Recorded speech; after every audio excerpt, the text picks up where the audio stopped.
Sa motor may forward, tapos may common, tapos may reverse.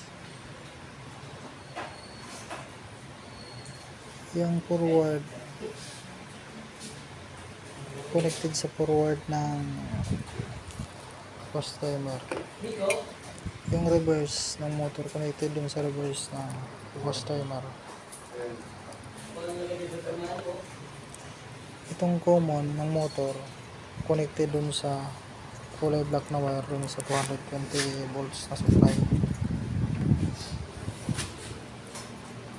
Tapos yung white nitong supply connected dun sa kulay pink dun sa wash timer, dun sa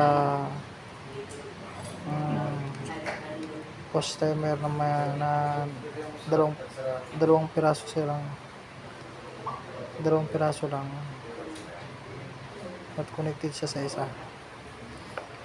Ito dito yung apat, nandito yung reverse, normal,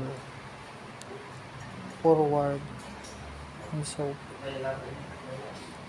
Itong soap pwede siyang i-connect dito sa kulay brown na to ng wash timer.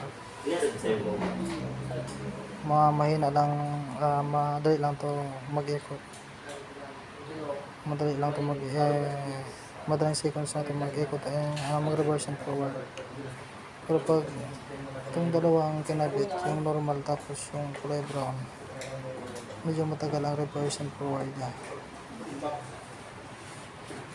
Tapos yung capacitor connected siya doon, connected siya sa forward ng motor. Tapos yung isa connected doon sa